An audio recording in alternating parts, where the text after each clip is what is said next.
बाबा साहब के मार्ग पर चल करके मनुस्मृति को जड़ से खत्म करना होगा। उस मनु की जो वहाँ प्रतिमा लगी है जयपुर के अंदर, राजस्थान के अंदर, उसको उखाड़ना होगा। साहब के विचारों के अधिक पक्षधर हैं। हम मूर्ति पूजा तो इन प्रतीकों के खिलाफ लड़ने के लिए लड़ रहे हैं। हम किसी प्रतीक पूजा के समर्थक जिस तरह से आप लोग कह रहे हैं कि मनु ने आपको शूद्र कहा, दलित कहा, आप लोगों ने मान लिया, लेकिन बाबा साहब ने बोध कहा, उस दिशा में क्यों नहीं लोग जा रहे हैं? का जो मंदिर है कहाँ की है सर? मैंने बात की है कि आज पूरे भारत देश में अगर कैलकुलेशन किया जाए तो महाकारुणिक तथागत बुद्ध की और बाबा साहब की मूर्तियां सबसे ज्यादा हैं और इन्हीं पर प्रहार होता है। लेकिन विडंबना या कमियां कहाँ रह जाती कि बहुजन समाज के लोग इतनी संख्या में होने के बावजूद भी बचा नहीं पा रहे। सुनिए,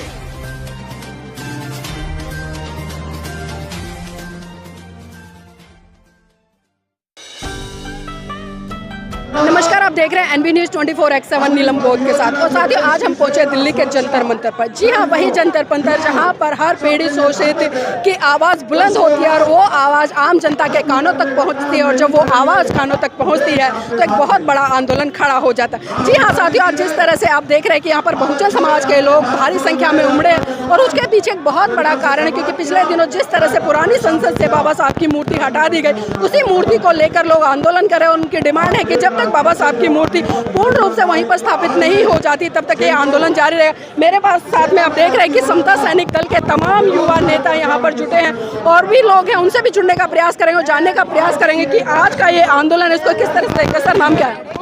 मेरा नाम है चंद्रपाल। चंद्रपाल जी कहाँ से हैं? मैं जिला बरेली से हूँ, जनरल सेक्रेटरी समता सैनिक दल से। समता सैनिक दल से बाबा साहब की बनाई हुई है। बाबा साहब की मूर्ति भी पिछले दिनों जिस तरह से संसद भवन से हटाई गई, तो क्या लगता है कि समता सैनिक दल किस तरह से अपनी सक्रिय भूमिका निभाएगा है कि वो मूर्ति दोबारा से वहाँ पर स्थापित हो जाए? जी हाँ, पूरी तरह से निभाएंगे हम लोग समता सैनिक दल के लिए और जो है संसद का घेराव करेंगे। जब तक हमारी बाबा साहब की मूर्ति ना लग जाएगी तब तक हम ऐसा ही संघर्ष करते रहेंगे और पूरे देश में करते रहेंगे जब तक हमारा ये बाबा साहब का मूर्ति नहीं लगेगा। बाबा साहब की मूर्तियों के पीछे आज हम देख रहे हैं बहुजन समाज के तमाम लोग जुटे हुए हैं, लेकिन कहीं ना कहीं जब उनकी विचारधारा, उनकी आइडियोलॉजी की बात आती है तो उससे दूर नजर आते हैं। तो बाबा साहब की मूर्ति जरूरी है, उनके विचार जरूरी है? बिल्कुल जरूरी है, पहले से ही जरूरी है। जो हमारा संविधान बना हुआ है उसे हमारा मिटा रहे हैं, उसे जड़ से मिटा रहे हैं, मनुस्मृति के लिए ला रहे हैं। मनुस्मृति है क्या? जी हाँ, सबके लिए मिटा रहे हैं। ये मनुस्मृति की बात करिए, मनुस्मृति है क्या? मनुस्मृति ये है कि जातिवादी फैला रहे हैं। ये पंडित है, ये मंदिर बना रहे हैं, मस्जिद बना रहे हैं, क्या है ये हमारे बाबा साहब के संविधान के लिए हटा रहे हैं। जैसे मनु की बात करिए, और मैं तमाम दर्शकों को बता दूं कि मनु की मूर्ति आज भी जो जयपुर हाई कोर्ट है वहाँ पर लगी हुई है। तो क्या बात है, चाहे मैं समता सैनिक दल की बात करूँ, तमाम सामाजिक संगठनों की बात करूँ, बहुजन नेताओं की बात करूँ, आज भी वो मूर्ति वहाँ पर जैसे लगी थी वैसे लगी हुई है, उसको नहीं हटवा पाए। आंदोलन बहुत हुए, तो कमियाँ कहाँ रह जाती हैं सर? सबसे पहले तो मैं जय भीम, जय भारत, जय संविधान आपके चैनल को, आपको। मनु की मूर्ति जहां पर लगी है वो वहीं पर लगी हुई है, क्योंकि जो सत्तारूढ़ी सरकार है, जिसकी सत्ता चल रही है, वो मनुवादी सत्ता है। वो किसी भी आंदोलनकारी की बात, किसी संगठन की बात सुनना नहीं चाहती। कमी हमारे आंदोलन में है, कमी हमारे संगठनों में है।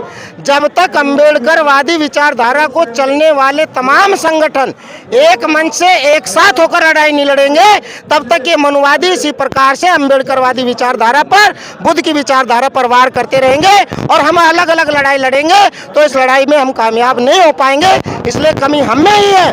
लेकिन हम चाहते हैं कि तमाम अम्बेडकरवादी संगठन जो बाबा साहब का फोटो लेके चलते हैं लेकिन विचारों पर नहीं चलते, उनको विचारों पर चल करके, बाबा साहब के मार्ग पर चल करके मनुस्मृति को जड़ से खत्म करना होगा। उस मनु की जो वहाँ प्रतिमा लगी है जयपुर के अंदर, राजस्थान के अंदर, उसको उखाड़ना होगा। जब वो उखड़ेगी तब अम्बेडकरवादी विचार घरों में जाएगा लोगों के पास। सर, जिस तरह से हम देखते हैं, क्योंकि बहुजन समाज के तमाम सामाजिक संगठन, लोग या नेता आंदोलन करते हैं, कोई भी एट्रोसिटी होती है, लेकिन उस एट्रोसिटी की जब तक सफलता, मतलब एक तरह से उस आंदोलन की सफलता नहीं होती, बीच में ही आंदोलन छूट जाते हैं। अगर उदाहरण के तौर पर हम बात करें, जिस तरह से तुगलकाबाद में संत शिरोमणि गुरु रविदास जी का मंदिर तोड़ा गया था और सरकार ने भी आश्वासन दिया था कि आने वाले 1-2 साल में इसको पुनः स्थापित कर दिया जाएगा, लेकिन अब तक वो मंदिर नहीं बना गया है। और वहीं हमने अयोध्या में देखा, इतना विशाल मंदिर बन जाता है लेकिन तुगलकाबाद में मंदिर नहीं बनता। तो कहीं ना कहीं बहुजन समाज के नेताओं की कमियां नहीं है कि वो अपने अपने बैनर, अपने अपने झंडे के नीचे लोगों को इकट्ठा करते हैं इस देश का। और अम्बेडकरवादी विचारधारा को, झूठी अम्बेडकरवादी विचारधारा को लेकर चलने वाले वो संगठन जो समाज को झूठे वादे करते हैं, बाबा साहब का नाम लेकर के संगठन को मखड़ा करते हैं और बाद में राजनीतिक दल बना करके समाज को गुमराह कर देते हैं और आंदोलन को कमजोर कर देते हैं। वो महापुरुषों के जो आंदोलन को अपनी राजनीतिक सुख के लिए प्रयोग कर रहे हैं, इसीलिए बहुजनों का ये जो संगठन है और बहुजनों का जो मूवमेंट है वो कमजोर हो गया है।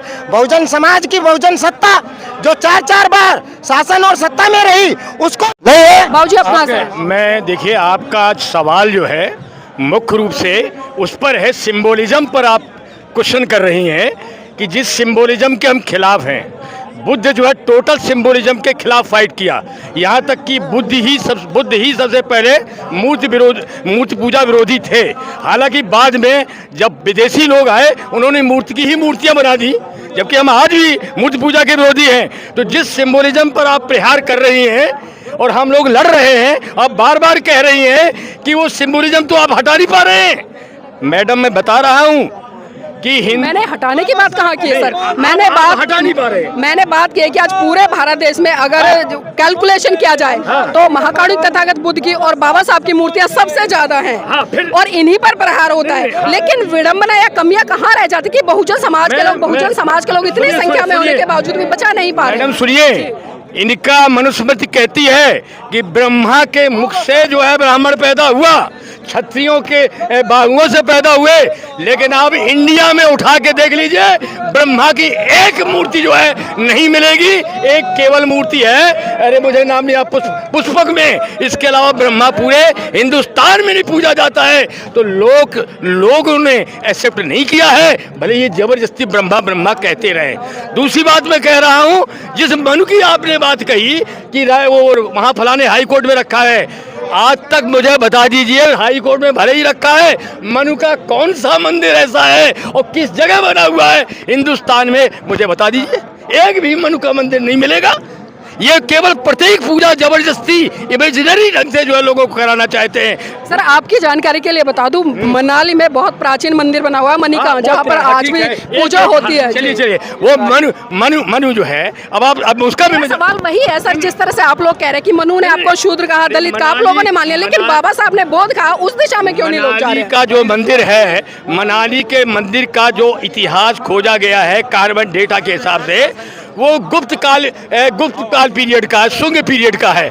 लेकिन जो सभ्यता में सैंधो सभ्यता के जो पाशुपतिनाथ का जो मंदिर मिला है, जिसका कार्बन डेटा जो है 6000 ईसा के जो है करीब 1500 वर्ष पहले से ऊपर का बताया जा रहा है, उसमें तो कोई मनु का नाम नहीं है। मूर्ति स्थापित कैसे कर पाएंगे सर, ये बताइए हमारे दर्शकों। बाबा साहब की मूर्ति हम बाबा साहब के विचारों के अधिक पक्षधर हैं। हम मूर्ति पूजा तो इन प्रतीकों के खिलाफ लड़ने के लिए लड़ रहे हैं, हम किसी प्रतीक पूजा के समर्थक नहीं है। गौतम बुद्ध ने खुद कहा था कि मेरी बात इसलिए ना मानो कि गौतम बुद्ध कह रहे हैं, आपकी तर्क बुद्धि स्वीकार करें तब हम माने। तो हम तर्क बुद्धि के समर्थक हैं, हम किसी मूर्ति के। लेकिन सर सिंबल जरूरी नहीं है, क्योंकि जैसे आपके गले में हमने पंचशील का पटका देखा तो हमने सजेस्ट कर लिया कि आप बौद्ध हैं, तो प्रतीकों का महत्व नहीं है क्या भारत में? पहचान के लिए, जैसे आप महिला की एक अलग पहचान है, साड़ी है अलग पहचान है, इससे पहचानी जाती कि महिला है, पुरुष की अलग पहचान है, कि इतने व्यवहारिकता के लिए हम प्रतीकों का महत्व देते हैं। लेकिन प्रतीक राष्ट्र बन जाए और प्रतीकों पर ही राष्ट्र खड़ा कर दिया जाए, जो ये मोदी जी कह रहे हैं, ये नामुमकिन है, काल्पनिक है और ये केवल हवा महल बना रहे हैं। और इसीलिए आज 400 की बात करने वाले 240 में पहुंच गए हैं। और ईवीएम का जब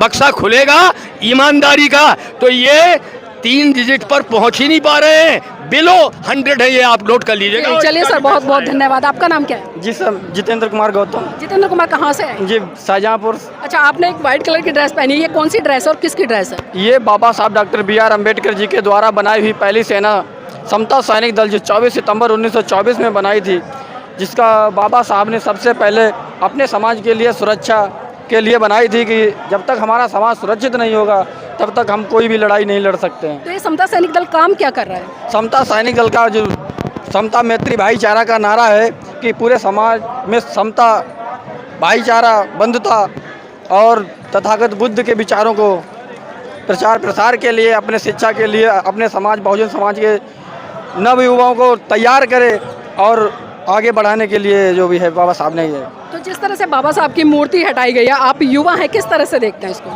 मैं ये देखता हूँ कि जैसे कि मूर्तियाँ तो कई जगह हटाई गई हैं, लेकिन जो संसद भवन की ये मूर्तियाँ ये हमारे लिए अहम है, क्योंकि जो मेन गेट पर लगी थी बाबा साहब की जो प्रतिमा, जो सीधे संसद भवन के लिए इशारा कर रही थी कि यहाँ पर चुनकर, तो वो प्रतिमा हमारे लिए खासकर ये है कि वहाँ पर कई लोगों करीब 1964 में करीब ये आंदोलन हुआ था बीपी सिंह मौर्य जी की सरकार में, और वो मूर्ति उसी टाइम लगी थी। लेकिन उस टाइम भी हमारे करीब 3 लाख लोग से करीब ज़्यादा लोग जेल गए थे, और तब जाकर के ये प्रतिमा लगी थी। तो ये काफ़ी संघर्ष की कहानी है कि अब वहाँ पर अब उन्होंने चुनाव के मध्य आकर के कि लोगों का ध्यान भटक जाए और उस प्रतिमा को हटा दिया। जी, तो देखिए कहीं ना कहीं संघर्ष भरी कहानी है बाबा साहब की वो मूर्ति। जिस तरह से बताया कि 1964-65 में एक बहुत बड़ा आंदोलन इस भारत देश में हुआ था, बहुजन समाज के लोगों ने किया, बीपी मौर्य के नेतृत्व में हुआ था, और उसी आंदोलन का नतीजा था कि बाबा साहब की मूर्ति संसद भवन में स्थापित की गई थी। लेकिन विडंबना है कि इतने संघर्षों के बाद वो मूर्ति लगातार 2024 तक लगी रही, और 24 के जो लोकसभा के चुनाव थे एक दिन पहले पूर्व रात्रि में वो मूर्ति वहाँ से हटा दी गई, और उसी मूर्ति हटाने को लेकर लोगों में काफ़ी आक्रोश है, और लोग यहाँ पर जुटे हैं कि जब तक बाबा साहब की मूर्ति पूर्ण रूप से वहाँ पर स्थापित नहीं हो जाती ये आंदोलन जारी रहेगा।